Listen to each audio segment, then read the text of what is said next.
Hello, and welcome to Eclair TV. Today we are with Iwan. Hello, Eclair TV. Stick is in the house. Lindsay. Bonsoir. Et c'est marrant parce que ici personne n'a son vrai nom. Ça vient du graffiti, ça, c'est l'histoire du graffiti. C'est quoi exactement cette histoire de ne pas avoir son vrai nom? Comme ça vient quand même du mouvement hip-hop Vandal, maintenant c'est à la mode, mais à l'époque on ne se vantait pas du tout de faire ça. Et donc on est loin de laisser nos vrais noms de famille sur les murs parce qu'on ne voulait pas se faire attraper par la police. Donc tu es une artiste hip-hop? Alors non, je ne suis pas une artiste hip-hop. Je suis hip-hop. Tu es vandale? Alors il y a une part de moi qui est vandale. Et l'autre part? La personnalité elle est multiple. J'ai plein de facettes différentes de personnalité. Non, mais en tant qu'artiste. Alors en tant qu'artiste, je me définirais pas comme une graffeuse vandale. Ça fait partie graffeuse alors? J'ai fait du graffiti, je me considère artiste pluridisciplinaire. Oui, mais ça c'est autre chose. Oui. Par rapport au graffiti? Mais non, c'est à toi de nous dire par rapport à quoi. Alors, est-ce que je me considère vandale? Un petit peu, parce que je suis un petit peu anarchiste dans l'âme, une part de moi en révolte contre le système établi qui voudrait changer le monde.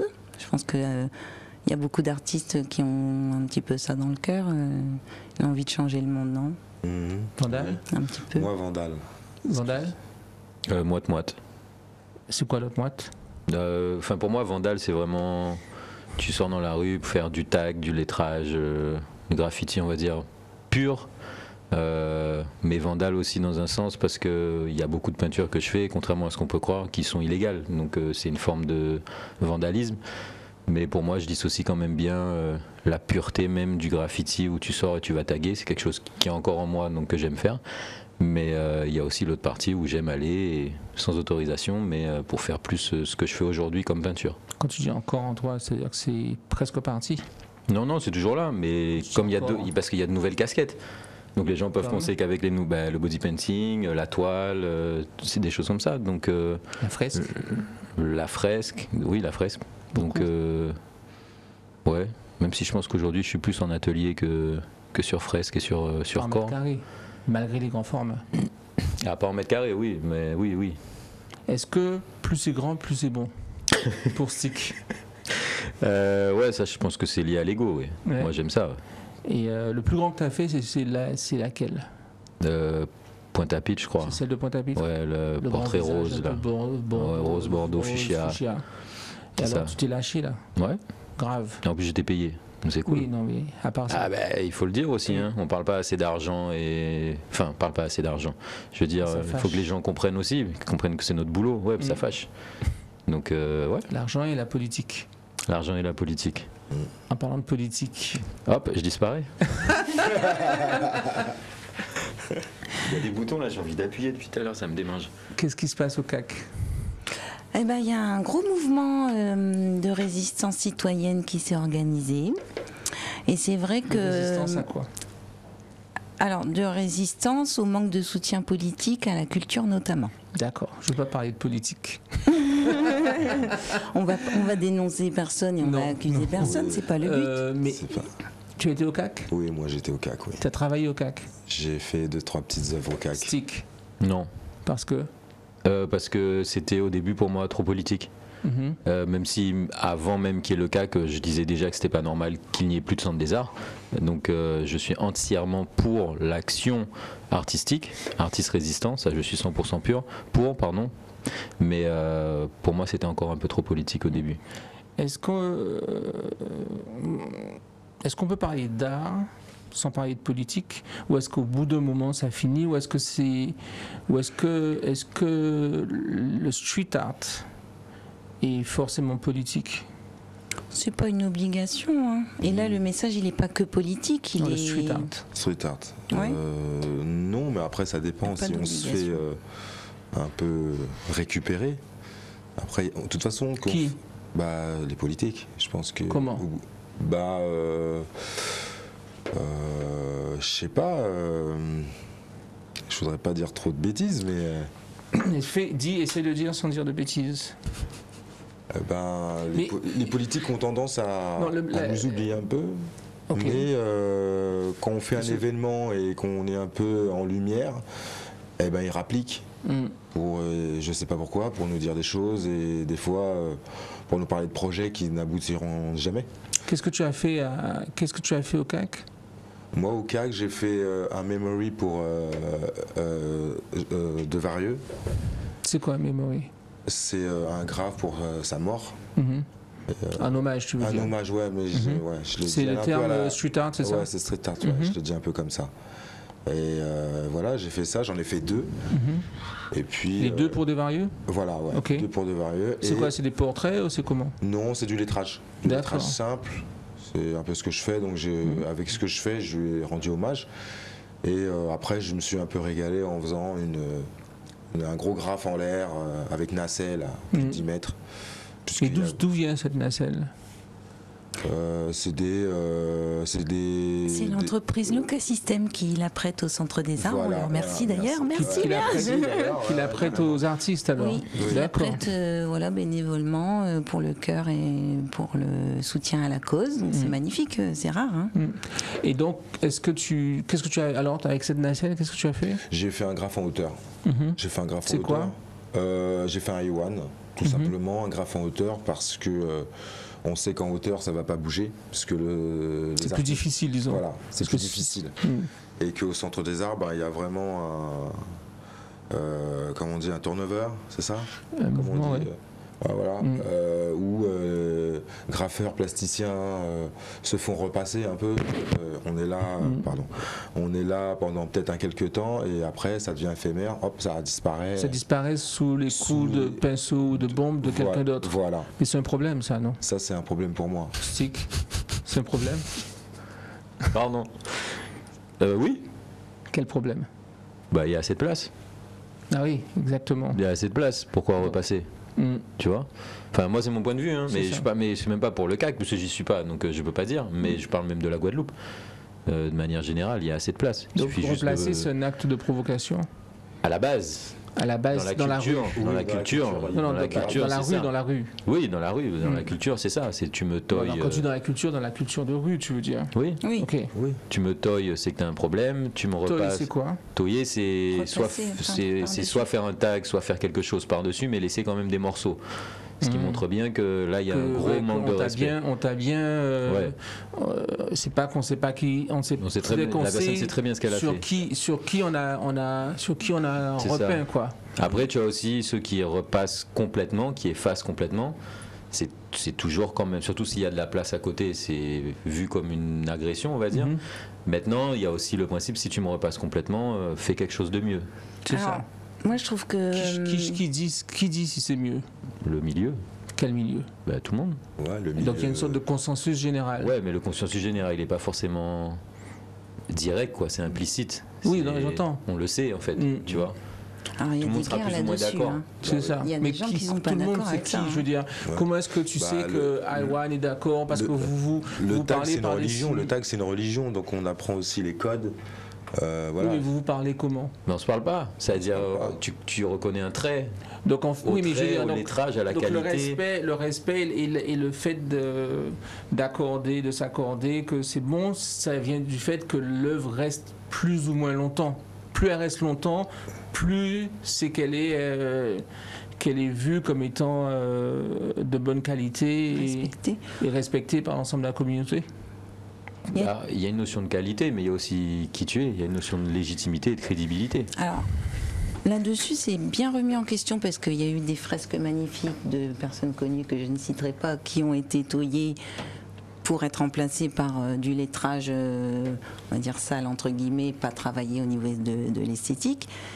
Et il y a quand même différentes mentalités par rapport à ça. Et Ewan, il sait.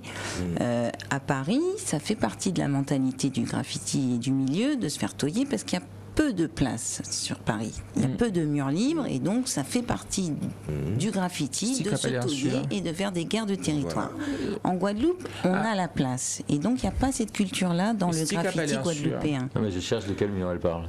À Paris. Non, ici. Non, elle parlait à Paris. Non, elle a dit. Elle dit qu'il y a des murs qui se sont fait toyer Oui, ici. je cherche et que quel c'était mur. pas légitime. À côté du tien, là.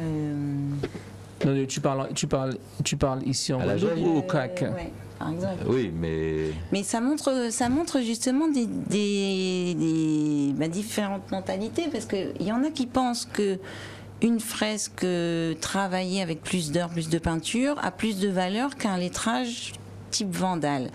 Mais les gens qui viennent de la rue et du hip-hop et des mentalités de Paris ne pensent pas comme ça. Bah, nous, on pense pas comme ça. Ils ne font pas d'échelle de valeur entre du lettrage et un visage. Et d'ailleurs, c'est malheureux parce que c'est encore de nos jours très mal compris, le lettrage par rapport aux fresques. Le lettrage. Parce que moi, par exemple, je fais beaucoup de choses avec des écritures. J'en ai fait beaucoup dans la rue. Notamment, j'ai recopié Cahier d'un retour au pays natal. J'ai recopié tout le livre sur les murs de Terre Saint-Ville en Martinique en 99. Mais pour moi, c'était pas du street art parce que, je sais pas, c'était pas encore à la mode, je sais pas quoi. Mais c'est du street art. C'est du street art parce C'est que du c'est street sur art, les murs. mais dans la rue. Graffiti en plus.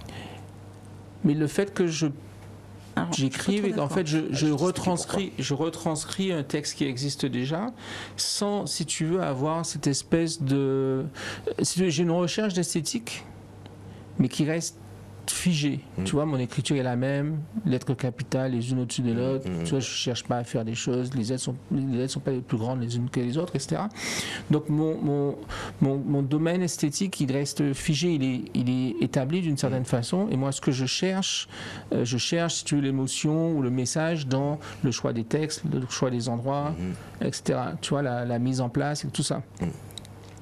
Alors que il y a une approche de la lettre et de l'écriture qui est différente, par exemple, dans ton travail. Ouais. Tu vois, juste en contexte, la relation entre la peinture et l'écriture, c'est une relation qui est ancienne et elle est multidimensionnelle aussi. C'est-à-dire que, par exemple, à la base, les peintres, Guéricault, etc. Et par exemple, tu avais un récit, le rapport le plus important, le plus connu, c'est le radeau de la Méduse. C'est une histoire qui s'est passée, qui a été écrite, et après qu'elle eut été écrite, elle a été faite en tableau. Tu vois, mais il y a plein comme ça d'épopées qui sont écrites et qui après sont en tableau. Donc le tableau vient un petit peu, pas vraiment illustrer, mais rappeler quelque chose qui a été écrit. Donc la relation entre la littérature, c'est celle un peu d'illustration. Et puis après, l'écriture rentre plus dans un côté un peu graphique. Tu vois, et après, et donc la relation entre l'écriture et la peinture continue comme ça à changer, si tu veux.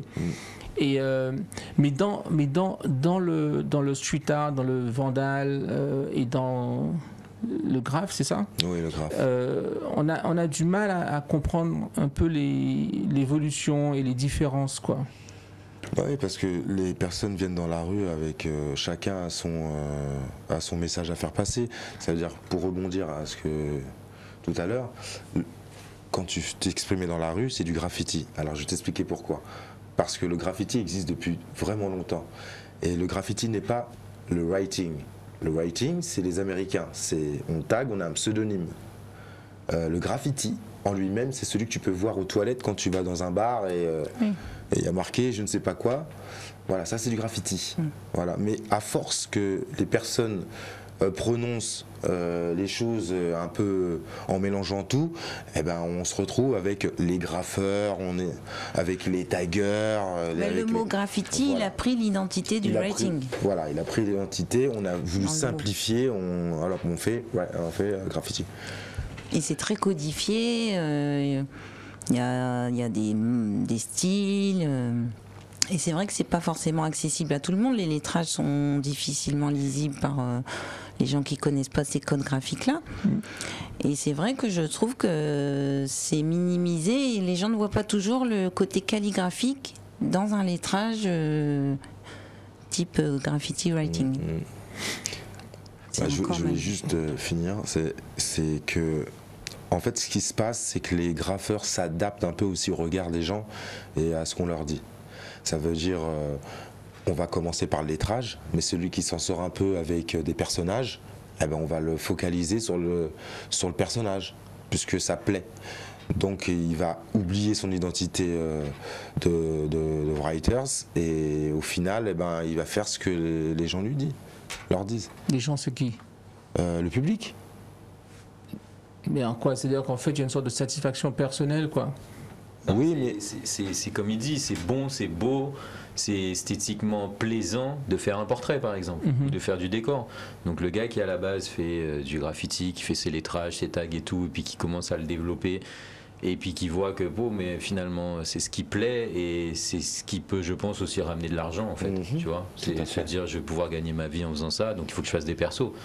Mais, et après ça s'est démocratisé, aujourd'hui les gens commencent à comprendre. Mais moi ce que j'aime à rappeler, c'est un peu ce qui se dit là, c'est que pardon, il faut que les gens comprennent que sans ce qu'ils n'aiment pas, il n'y aurait pas ce qu'ils aiment, en gros. bravo. Ouais. C'est très intéressant parce qu'en fait c'est une vision qui est un petit peu différente d'une vision académique de l'art et de la recherche artistique ou esthétique ou même du discours, quoi, tu vois.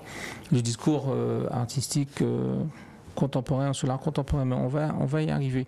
Ce que je veux dire par là, c'est que, mais toi tu parles de portraits, mais tu fais beaucoup de portraits aussi. Ouais, mais par exemple moi quand j'étais, quand je faisais du graffiti avant d'en faire avec un numéro de tirette, on va dire, je faisais que du lettrage ou du décor. Ou tu faisais un mélange, je faisais des portraits avec des lettres. Ah non.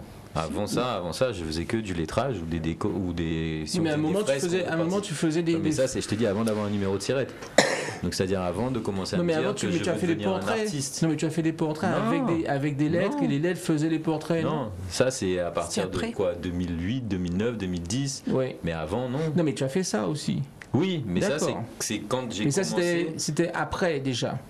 Mais ça c'est que quand j'ai commencé, ça c'est mon évolution. C'est-à-dire que moi en tout cas, j'ai pas pu passer de ce que je faisais à faire un portrait figuratif comme ça. Il faut que la transition se fasse petit à petit. C'est ça.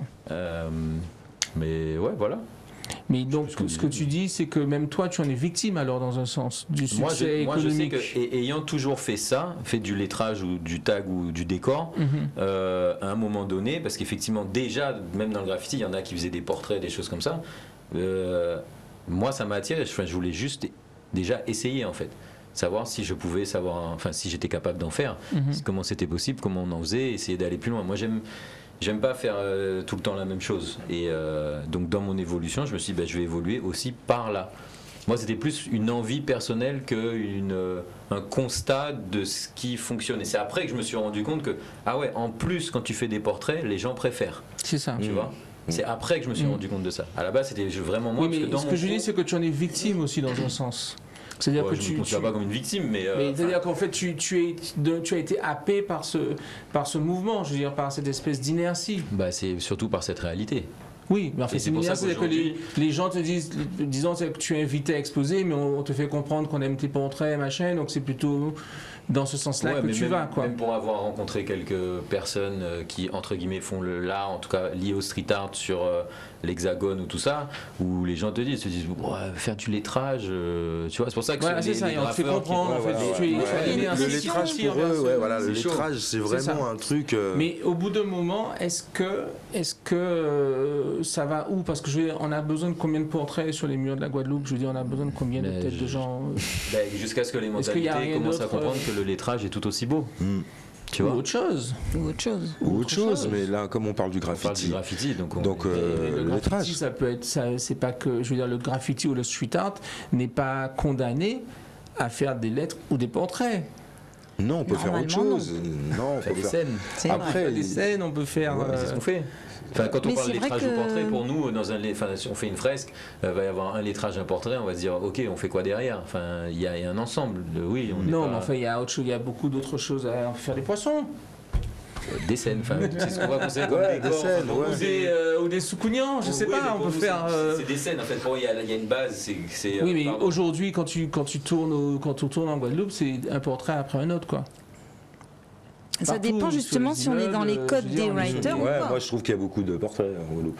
Ouais, c'est vrai. Parce que c'est ce qui permet aux gens d'exister. Voilà, c'est dommage parce que. C'est ça. C'est-à-dire que par exemple, je me suis posé la question sur le portrait d'Henri Joseph, qu'ils ont fait avec le CAC, c'est dans Au Centre des Arts. Henri Esquem. Je me suis dit, c'est marrant. Moi, j'aime bien Henri Joseph, c'est une sorte de héros national, mais c'est pas une superstar, c'est pas Jacob Desvarieux, c'est pas. Tu vois? Et je me suis dit, tiens, c'est marrant parce que c'est en même temps, c'est vrai, je me dis, mais on a besoin de combien de portraits? Mais en même temps, c'est un peu naturel que le peuple, les artistes, rendent hommage ou érigent un peu des choses par rapport aux personnes qui semblent importantes pour le pays. Ouais. Après, il faudrait que tu invites Scum et Doogie et que tu leur poses la question directement. Pourquoi ils ont choisi de le peindre lui? C'est ça. Nous, on ne peut pas répondre à leur place. Non, mais lui, c'est un exemple, hein, mais c'est juste... C'est idéologique aussi, hein, derrière le choix du personnage. Ouais, je sais pas. On est rentré tout de suite dans la discussion, ce qui est pas mal. On n'a pas fait beaucoup de présentations, mais en fait, toi, tu es guadeloupéen, mais tu es né en France et tu as vécu en France. Et tu retrouves ton pays. Quand on est né en France, qu'on a vécu en France pendant longtemps, je ne vais pas dire ton âge parce qu'on n'est pas, c'est pas important, mais je veux dire, tu as fait une grande partie de ta carrière, tu as été à l'école là-bas, tes études, tu es devenu artiste là-bas, tu as eu tes enfants là-bas, et d'un coup tu rentres, et ça fait 3 ans que tu es là. Est-ce que on est guadeloupéen comment quand on est comme ça? Quand on est comme ça, on est guadeloupéen. Moi, je suis guadeloupéen à part entière. Après, c'est certaines personnes, je sais pas, peut-être que... Moi, je l'ai pas ressenti. T'as pas ressenti quoi? Le rejet. Le rejet, parce Donc, que... tu te sens bien? Je me sens bien, oui. Parce que à une époque, dans les années 80, où tu venais de passage, où je venais de passage, j'étais considéré un peu comme le métro. Le négropolitain. Ouais, voilà, ce mot j'aime pas. Je voulais essayer d'esquiver ce mot. Tu l'as dit, mais tu l'aimes pas parce que tu le reçois un peu comme une mise à l'écart. Bah oui, une mise à l'écart. Et puis le pays, enfin la métropole où j'ai vécu, j'avais déjà cette discrimination. Donc quand on revient au pays et qu'on se fait traiter, t'es pas bien là, t'es bien nulle part. Je suis bien nulle part. Voilà, il y a ce côté où on est nulle part. Donc voilà, moi le graffiti ça m'a sauvé parce que justement je faisais partie du graffiti. Donc c'était ma religion, c'était mes amis, je me suis créé une famille et ma bulle. Et voilà. Stick, est-ce que le graffiti t'a sauvé? C'est pas parce que tu ris que c'est pas vrai. Oui, non, mais je m'attendais pas à la question. C'est pour ça que j'aime bien venir là. Ah, t'aimes bien venir finalement. Moi j'aime bien venir. Je t'ai dit oui tout de suite. C'est ta thérapie. Non, j'ai d'abord essayé de C'est ta thérapie. Mais c'est ça. Donc oui, le graffiti m'a sauvé. Comment? Tu m'as dit puisque c'est ma thérapie. Non, moi il m'a pas sauvé. Je pense qu'il m'a aidé. Ouais, il m'a aidé à grandir, à comprendre qui j'étais, d'où je venais, pourquoi je le faisais. Ouais, exactement. Ouais. Qui tu es? Qui es-tu? Je sais pas si j'aurai toute la réponse un jour, mais ouais, j'ai. Ça t'a apaisé? Ouais, j'étais pas apaisé, mais. Mais tu te rends compte, en fait, tu te sentais pas apaisé, mais maintenant tu te rends compte que ça t'a apaisé. Quoi. Ouais, je pense. Tu étais plus nerveux que tu pensais que l'être en fait. Sûrement. Enfin, en tout cas, aujourd'hui, j'aime ma vie. Est-ce que tu peins? Est-ce que dans la réalisation, je parle quand tu es dedans, pas quand tu réfléchis, machin. Et je parle des œuvres, hein, je parle soit des fresques, soit des peintures. Je parle pas du body painting. Ok. Est-ce que c'est une pratique qui est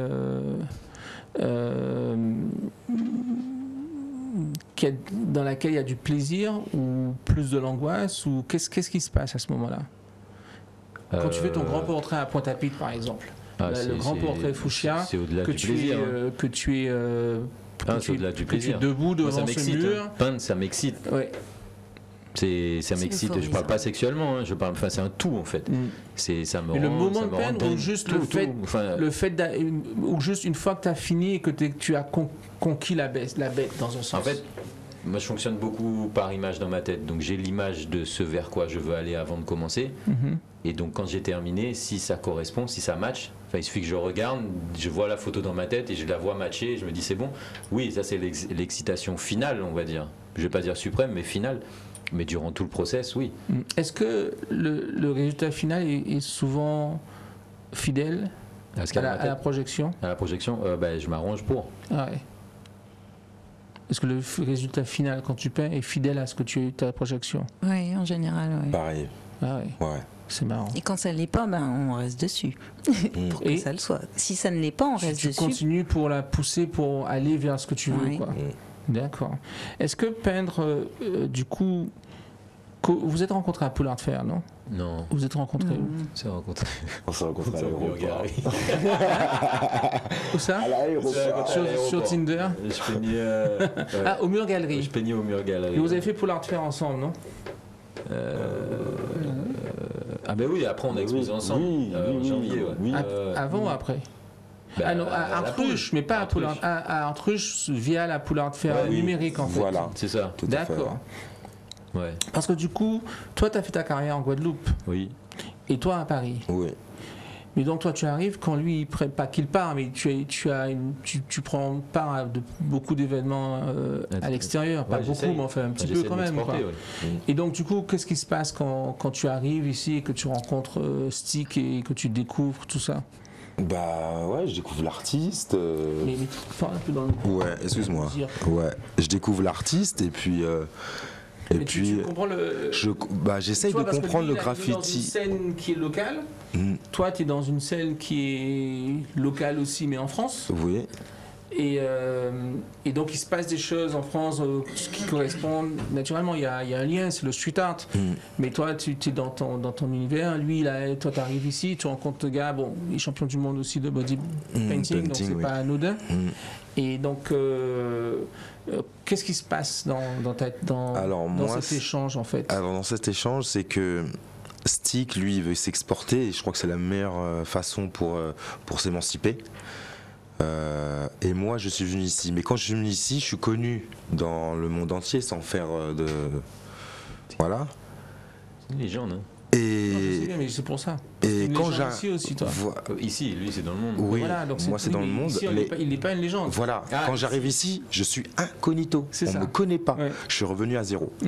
C'est très Non, bien. t'es pas à zéro, mais t'es non, à mais je veux zéro, dire, ouais, voilà, au niveau popularité.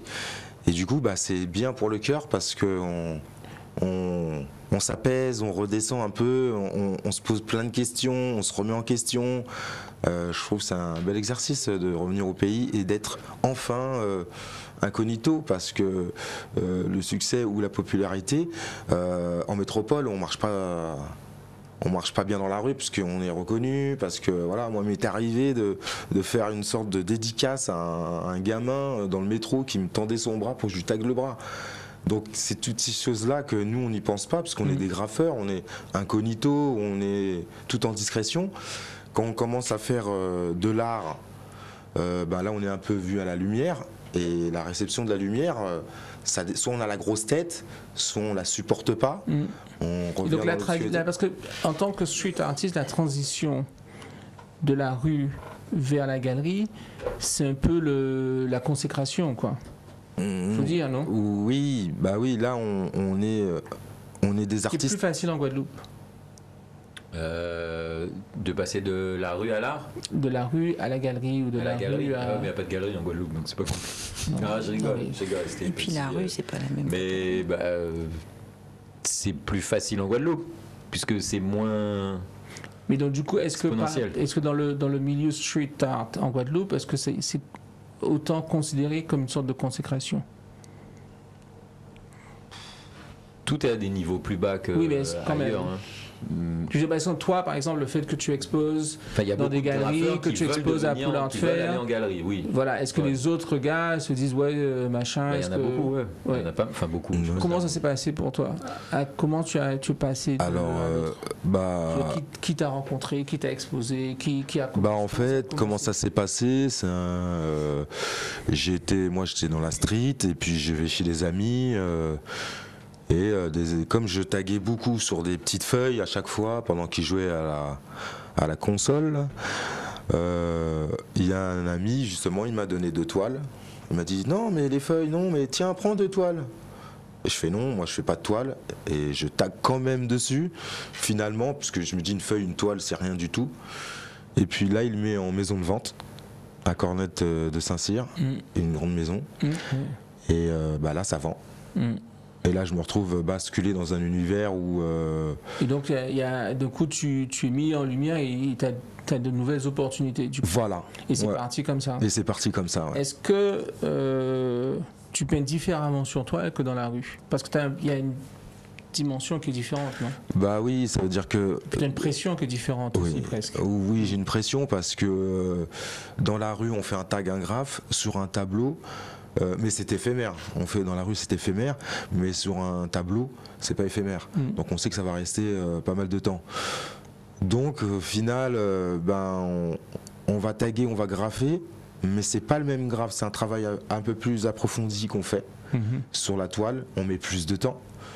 Sur des transports urbains ou dans la rue, on met 20 minutes, une demi-heure, allez, grosso modo. Mais quand on est sur une toile, on peut mettre de 15 jours à un mois jusqu'à 10 ans. Mais ça vient avec une sorte une charge d'angoisse aussi, du coup. Charge d'angoisse, ouais. Est-ce que tu as réussi à dompter ça? On essaye.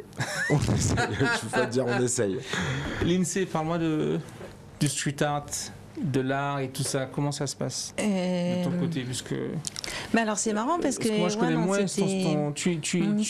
ton histoire, mais tu as commencé où et comment? Alors, je faisais déjà de la peinture au pinceau, sur toile, depuis petite, j'ai toujours aimé ça. Et ça m'est venu d'avoir été emmenée dans des expos et des musées par ma mère, et de voir, ça m'a donné envie de faire. Et j'avais une manière de regarder les tableaux, et c'est vrai que sur le coup, je ne me rendais pas compte, mais maintenant, je vois que je ne regardais pas ça comme les autres enfants. Non, mais je veux dire, pour le graphe ou la peinture. La peinture. Tu as fait des études d'art ou comment? Non, du tout. Tu as fait des études de quoi? Moi, j'ai fait des études de psycho. Donc, tu es psychologue? J'ai quand même passé art plastique au bac. Je l'avais pris en option, donc j'avais déjà quand même ce goût-là et je faisais déjà depuis petite des choses. Ça m'a rapporté quelques points au bac, ça m'a bien aidé.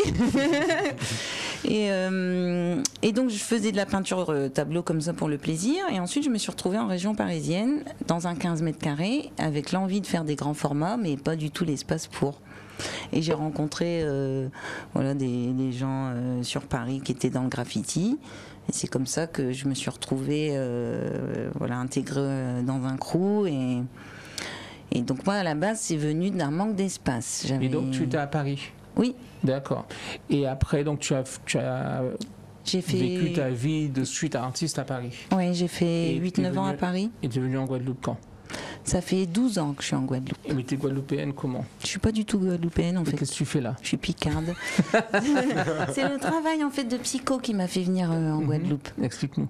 Parce qu'en fait j'ai une spécialité dans la psycho qui est un petit peu... Psycho, c'est psychologie. Hein? Psychologie, ouais, je suis psychologue pour enfants, spécialisée dans le cognitif et le comportemental, donc tout ce qui est cérébral et puis comportemental, le comportement et les liens biologiques, neurobiologiques entre tout ça.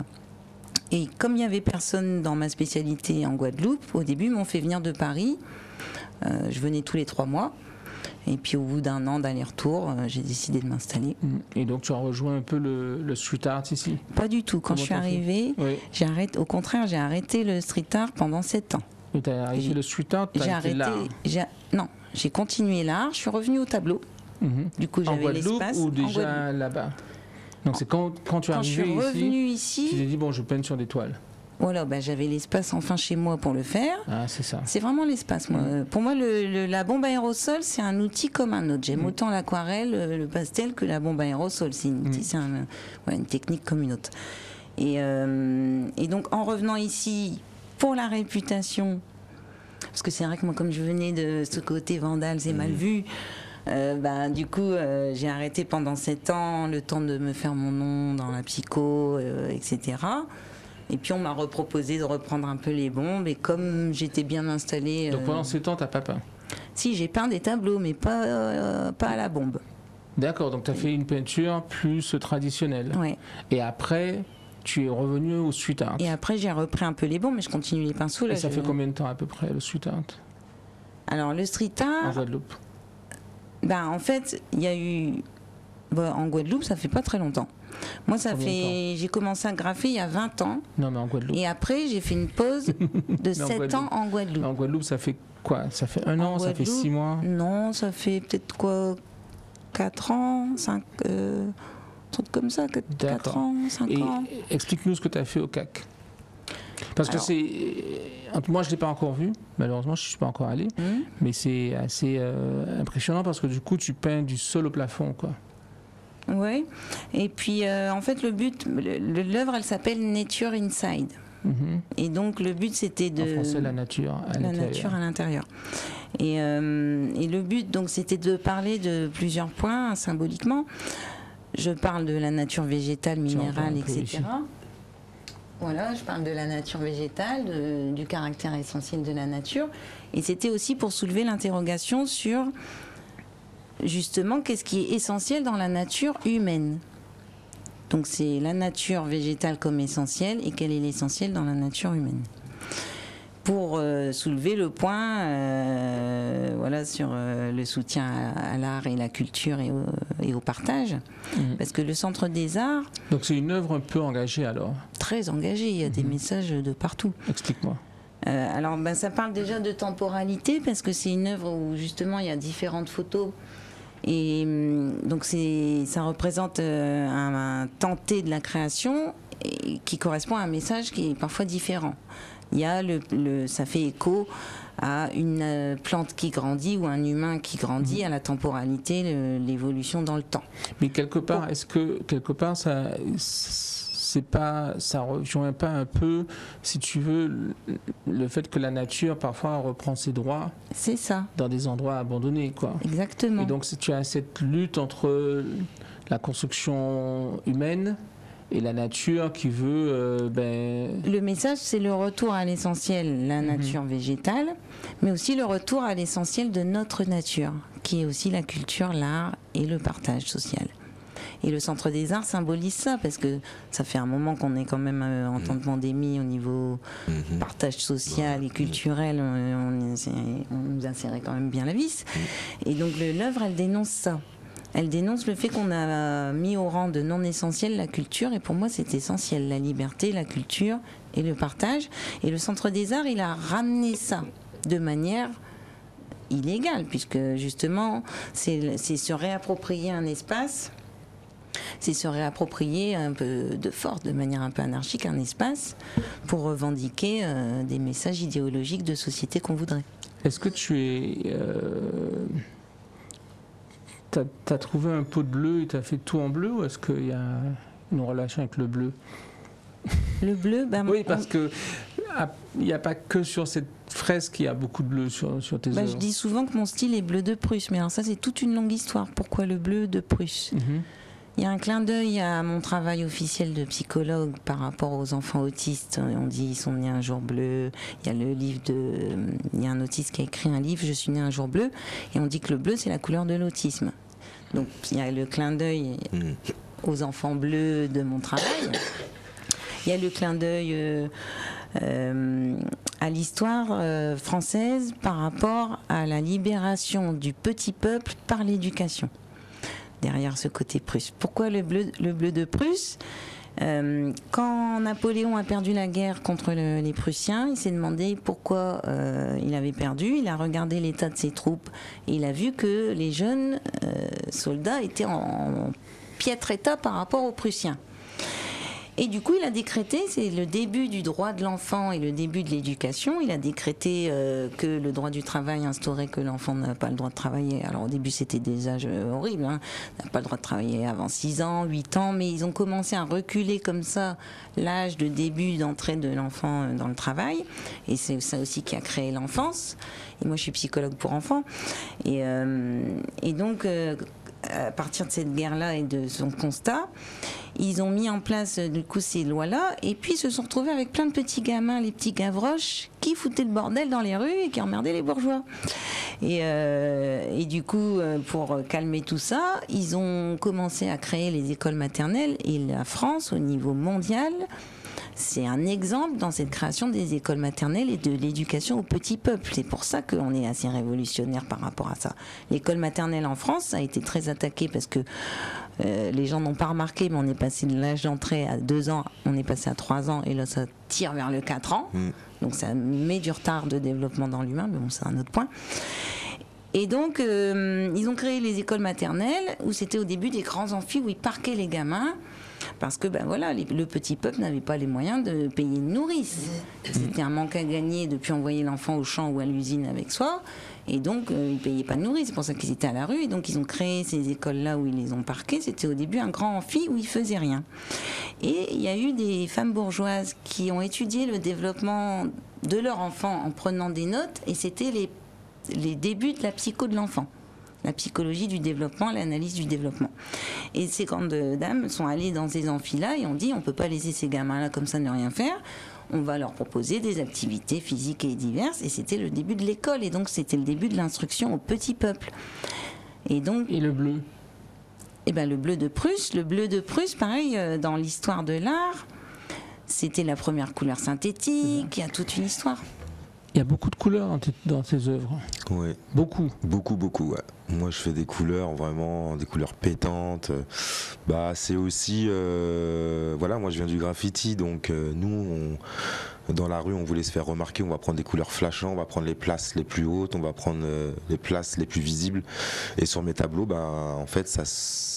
Faut que ça pète, quoi. Ouais, faut que ça pète. Il y a beaucoup de couleurs aussi, mais toi, tu choisis en fonction. Ah bon? Oui, parce que par exemple, à Pointe de la Grande de Pointe-à-Pitre, c'est rouge fuchsia.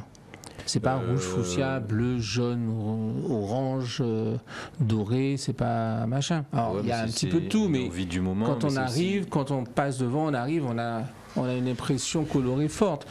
Ouais, alors moi déjà, maintenant que je travaille les portraits, j'aime pas faire des portraits qui ramènent au figuratif, enfin faire quelque chose de vraiment réaliste. Donc, je sors des couleurs... du range de couleurs. Non, mais en dehors des portraits, mais je parle de l'usage de la couleur. Tu as un usage de la couleur généralement qui est plutôt monochromatique, disons. Ouais, mais si tu regardes bien, il y a toujours une couleur qui marque le contraste. Souvent voilà, c'est une couleur secondaire. Mais, oui, naturellement. Mais le choix se fait parce qu'en Guadeloupe, généralement, on n'a pas forcément tout le temps le matériel. Donc en fait, mon choix se fait tout le temps quand j'arrive dans le magasin ou chez moi, devant mon armoire de bombes, et je regarde ce que j'ai. Et en fonction de là, je sais que ce mur-là, j'avais beaucoup de rose fuchsia déjà en stock chez moi. Il y en avait beaucoup dans le magasin où je me fournissais. Donc je me suis dit, au moins, je vais pas galérer, je vais pas tomber en panne parce que le mur est gros. Est-ce que quelque part, c'est pas... Est-ce que c'est pas un peu, quelque part, se dire... un peu comme Picasso, quoi. Quand j'ai pas de noir, quand j'ai pas de bleu, je prends du rouge. En fait, moi, ce que j'aime avec ça, c'est que ça va un peu à l'encontre de ce qu'on entend parfois avec les critiques d'art et tout ça, qui font des grandes théories sur l'artiste a utilisé cette couleur ou fait telle chose parce que tatati tatata. Alors que nous, en tant qu'artistes, on sait très bien que parfois, c'est juste parce qu'il y en avait plus, quoi. Tu vois. Et ça part dans un sens grands lyrics, alors qu'ils savent rien et que toi, tu sais très bien qu'en fait, non, le gars n'avait peut-être plus de bleu, tu vois. Mais dans la pratique, quelque part, pour parler vite, c'est pas tout le monde qui peut s'en sortir avec ce qu'il y a. Non, mais en fait, j'en ai pris conscience il y a pas longtemps. En cuisine, il faut être un bon chef pour faire quelque chose d'extraordinaire avec ce qu'on a. Non, mais en peinture, je pense que c'est pareil aussi. Et donc en peinture, c'est ça, c'est-à-dire que quelque part, tu te dis, je vais réussir à maîtriser le truc jusqu'au bout avec ce qu'il y a là. Sans que ça soit le truc qui me force à aller acheter des choses, quoi. Ouais, après, moi j'ai toujours aimé débrouiller à pas pêcher, donc parce que j'ai jamais eu les moyens forcément, donc je faisais avec ce qu'il y avait. T'as pas toujours, disons. Comment ça? Il y a une différence entre j'ai jamais et j'ai pas toujours. Ce week-end, c'est pour ça que je suis fatigué, j'étais là comme ça. Non, mais je veux dire, on volait nos bombes, on n'achetait pas nos accessoires. C'est ce que je voulais dire. Nous, on volait nos bombes, mais on n'avait pas les moyens. On n'avait pas les moyens et des fois, on volait une vert kaki. Oui. C'est vrai. Mais on était là avec des couleurs, c'est vrai. Parfois, tu te retrouves avec des couleurs de merde, donc tu te dis pourquoi j'ai pris ça? Parce que il faisait noir. Tu vois, rapide. Donc, puis après, tu fais ton partage. Ouais, non, mais il n'y a pas si longtemps, il y a quelques années, je ne vais pas nommer son nom parce que pour moi, c'est un superbe artiste, je l'adore, hein, et il est très très fort. Mais lui, il n'est pas trop sur la création en couleur, il est plus sur du réalisme, et avec des couleurs réalistes. Et on faisait une créa, et en mode coloré, tu vois. Et il m'a dit, attends, là il va me falloir du temps pour conceptualiser la préparation et ensuite la schématisation de comment je vais faire, quelle étape, quelle couleur en premier et tout. Et c'est là que j'ai pris conscience que en fait pour moi c'est logique, mais tout comme ça pourrait être pas forcément logique avec peut-être du noir et blanc ou les couleurs chères, j'ai pris conscience que ça ne l'est pas forcément pour tout le monde de prendre ce qui vient. Qu'est-ce qui se passe avec le body painting? Comment ça? Je sais pas. Qu'est-ce qui se passe en ce moment? Par rapport aux compétitions, aux événements, aux choses comme ça? Je sais pas, c'est dans la vie de stick. Je prépare des choses. J'ai envie de. C'est un peu comme pendant le Covid avec le graffiti. En tout cas, oui, le street art, le graffiti. Ça serait un autre débat pour savoir qu'est-ce que c'est pas. Mais j'avais pas envie de sortir et d'aller faire un mur comme tout le monde. C'est pour ça que j'ai sorti les grands panneaux, les grands collages que j'ai mis au bord des routes. Là, le body painting, j'ai pas envie de ressortir et de faire un body painting, quoi. J'essaie de trouver quelque chose de différent. Enfin, de différent. J'essaie d'emmener la chose un peu plus loin, quoi. C'est tout. Je suis juste dans une réflexion. Ouais. Tu sais pas? Ouais, je vais voir. Mais je sais que j'ai pas. C'est un peu comme on parlait tout à l'heure d'image. Ce que tu as réalisé, est-ce que ça correspond à ce que tu as dans la tête? Là, je sais que ce que j'ai en tête, c'est pas mal. Mais je pense qu'il manque encore un petit truc. Est-ce que le travail de body painting est plus abstrait dans un sens? Je parle de ce que tu peins. Puisque le corps, il est déjà là. Donc, ce que tu vas peindre dessus, est-ce que ça te pousse à voir... Abstrait? Oui, est-ce que c'est une œuvre abstraite ce que tu fais sur le corps des gens, des filles? Non, je pense pas qu'abstrait ce soit le meilleur mot. Moi, je sais que ce qui a été difficile pour moi, c'était le corps, justement. Mm-hmm. Le support en lui-même, le corps. Parce que moi, je suis passé de mur plat, ou au pire, on prend souvent en compte la texture du mur, mais on va chercher souvent un mur plat. Donc moi, je suis passé de quelque chose de plat à quelque chose en 3 dimensions, même 4 dimensions presque, parce que le corps bouge.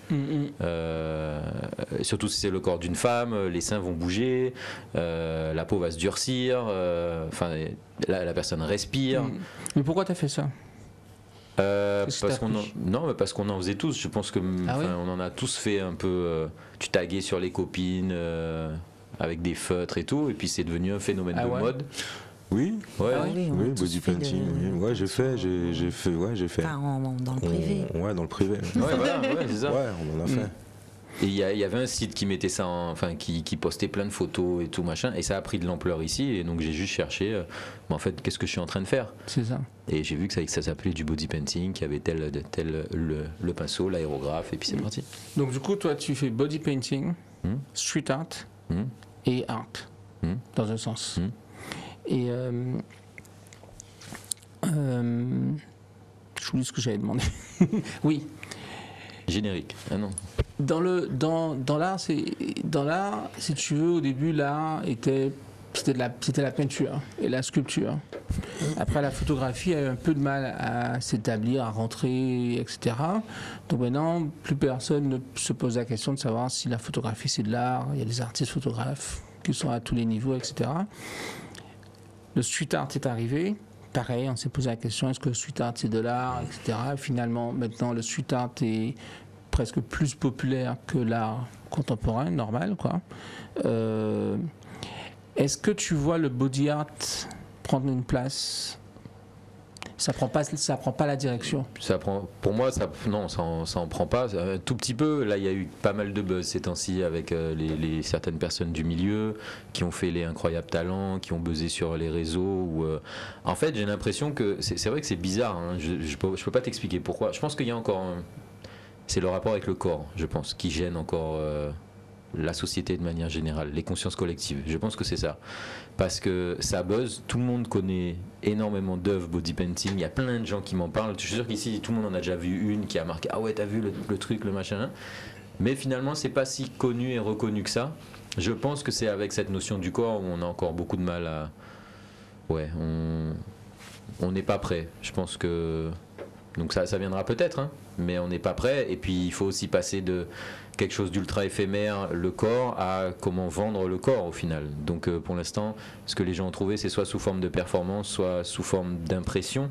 Donc les gens trouvent que, je pense qu'il y a un fossé trop grand entre le body painting que tu vas pouvoir avoir là et celui que tu vas acheter qui finalement est sur un bout de papier où tu vas peut-être parfois même pas te rendre compte que c'est du body painting. Donc ouais, je pense que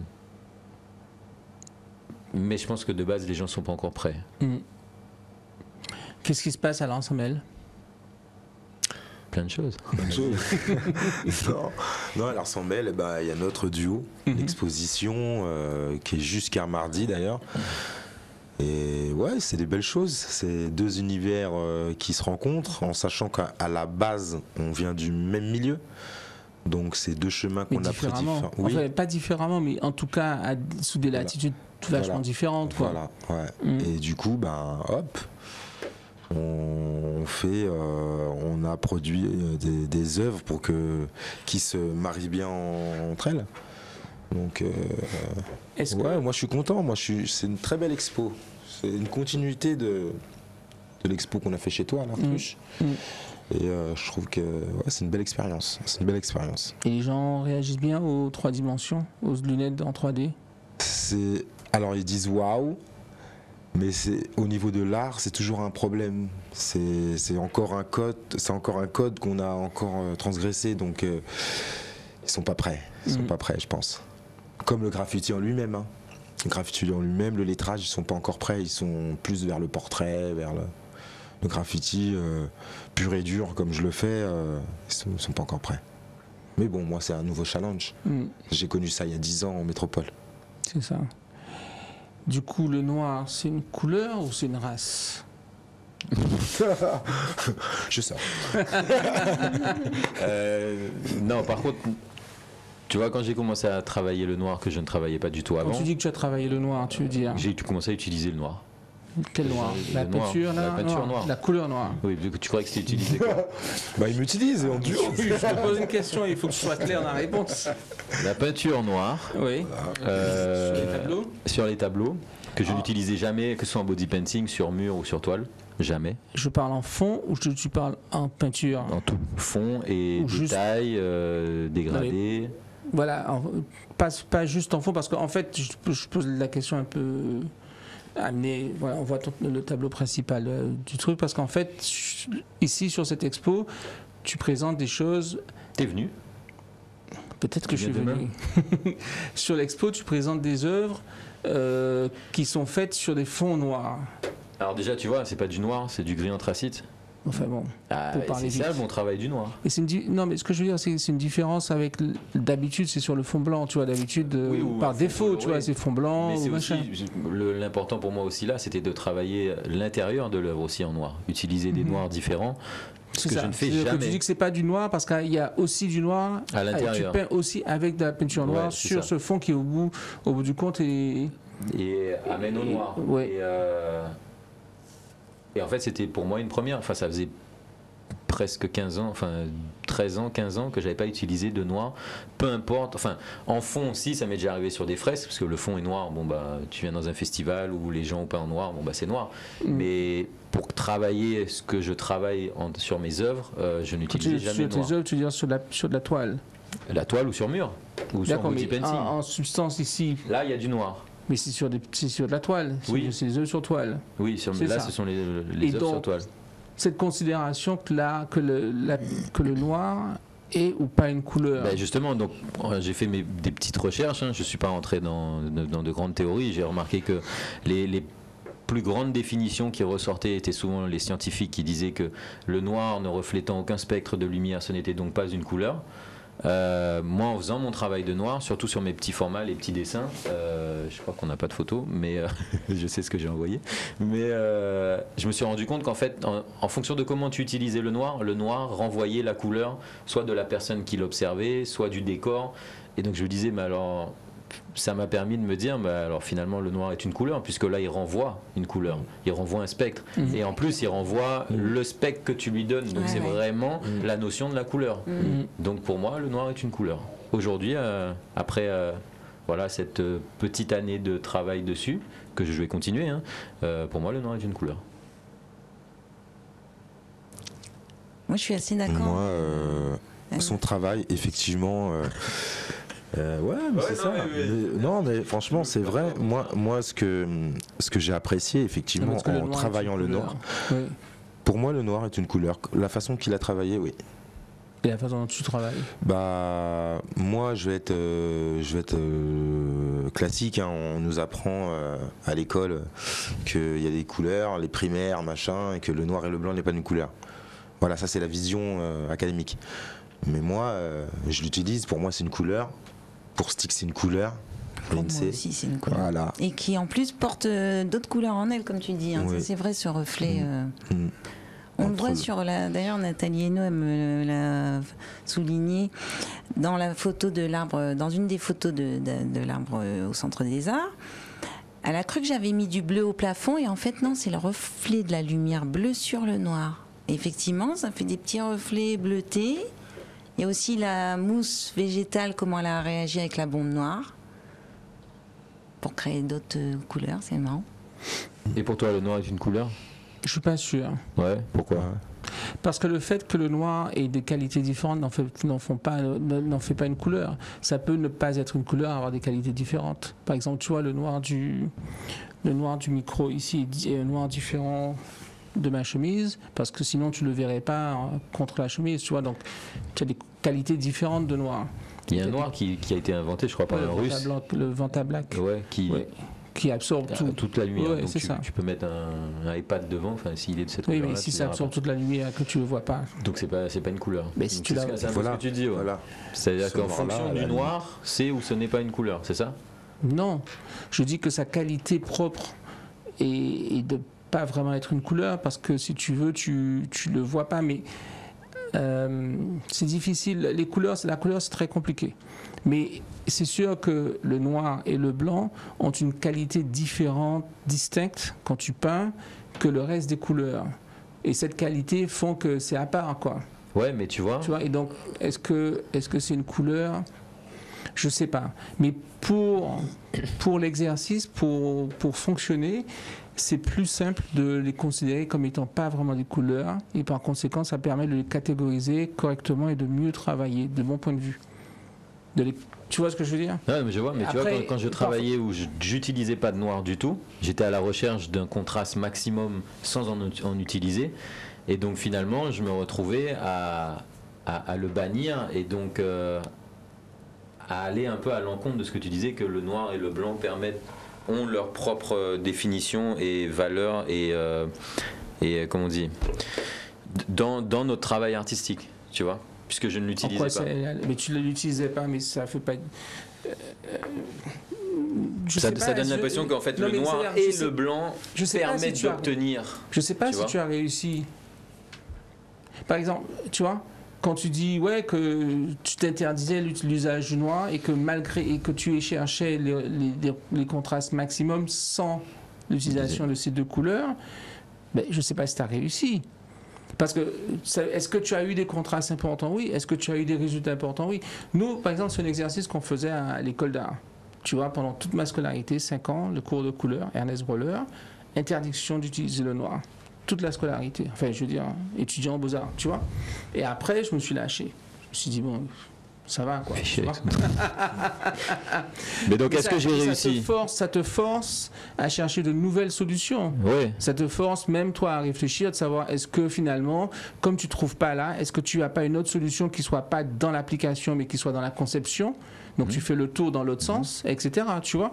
Et donc, de ce point de vue, juste le fait que tu réussisses à avoir des œuvres de qualité en t'interdisant l'utilisation du noir ne veut pas dire... que j'ai réussi. Non, ça ne veut pas dire que tu as réussi à avoir le contraste maximum. Oui. Mais est-ce que l'utilisation du noir est la définition du contraste maximum? Ça dépend du contexte, mais noir et blanc, oui. Je veux dire, si tu imagines, c'est quand on te met dans une salle qui est complètement noire, qu'il n'y a plus de lumière, et d'un coup on te met de la lumière dans le visage... Ouais, mais là je parle en peinture. Mais quelle différence? Parce que si tu vois pas la couleur... Parce que peut-être que ça va dépendre aussi comment tu utilises les autres couleurs, et même le blanc, et peut-être que finalement, sans utiliser le noir, tu vas te retrouver avec un contraste maximum. Et alors que si tu avais utilisé le noir, la balance ferait que le contraste serait différent et peut-être moindre. Mais un contraste de quoi? Le contraste que tu as décidé de mettre en avant. C'est ça, il faut savoir quel contraste. Est-ce que c'est un contraste? C'est une discussion sans fin. C'est ça. Non, mais t'as plusieurs contrastes. Non, mais t'as plusieurs contrastes. Okay. Tu vois? Et ça dépend de l'environnement et tout. C'est ça le truc. Oui. Après, tu t'arranges, tu vois. Mais la considération du noir comme étant une couleur, je sais pas. Mais c'est intéressant de voir où on peut aller. Et puis ça dépend aussi de quoi on parle, parce que est-ce qu'on part du spectre lumineux ou même des matières en elles-mêmes parce que voilà, on parle de couleurs, mais il y a les mécanismes physiques des spectres lumineux, mais puis après il y a les pigments. Mais ça change pas. Je trouve qu'on s'écarte. Ça rebondit sur le lumineux, mais on est dans la matière, dans une autre matière, autre que la lumière. Je me comprends. Non, je suis mal lâché là. Du coup, next, qu'est-ce qui est prochain pour toi alors? Du coup, sur quoi tu travailles maintenant? Là, va y avoir l'exposition sacrée et spirituelle à Yukae, donc je travaille là-dessus. Et voilà. Oui, ça sera une surprise. Ton expo en place jusqu'à demain? Ouais, jusqu'à demain. Votre expo? Oui, jusqu'à demain. Et puis, moi, pour ma part, je vais me remettre en production. Donc, on va plus me voir pendant pas mal de temps. Et puis, pour le projet futur, je vais reproduire des toiles, des séries. Et pourquoi pas? Et pourquoi pas? Il faut que te contraindre à faire le contraire de Stick. Ne pas utiliser de couleur. Pourquoi pas? Un essai, pourquoi pas? Il y a plein de noir. Ouais. Tu feras du soulage. Ouais, je vais voir. Pourquoi pas? Ou du I1. Ouais, moi je fais du I1. Donc, ouais, c'est une bonne question. Merci de l'avoir posée. Est-ce qu'on a autre chose? Ça continue encore au Centre des Arts. Hein. C'est un lieu qui est en évolution constante. Donc je continue sur Nature Inside, il y a tout un pan extérieur. Oui, alors du coup la fresque continue jusqu'à tu vas prendre tout l'immeuble en fait. En fait, l'œuvre c'est pas que la fresque, c'est une œuvre photographique pour insister sur cette notion de temps, d'évolution dans le temps, puis par rapport au temps qui est passé sur la suspension des travaux du centre. Et puis donc le dessin va à l'intérieur, il part à l'extérieur sur la façade, ça va rentrer dans les murs justement pour le côté inside. Et il y aura aussi un stop motion autour de tout ça. Super. Pour justement refléter ce temps qui passe, l'évolution. Oui, enfin le stop, mais tu vas continuer à peindre tant qu'on te laisse, tu continues du coup. Alors je vais au bout de mon idée surtout. Qui est? Qui était de commencer sur le mur à l'intérieur, le plafond, faire la façade et faire mon stop motion qui va avec. Oui, mais à quel moment ça s'arrête? Après le stop motion, ah non, rien c'est pas le stop motion qui décide, c'est toi. Non. Oui, c'est moi. Quand je veux dire, si ça continue, s'il continue à avoir de la place dans les plafonds, tu continues ou? C'est possible, ouais. Bon, on verra. Thank you very much. Oui. À bientôt. À bientôt. Et... Stick. Merci à toi. À bientôt. Thank you very much. I see you next time. Yes.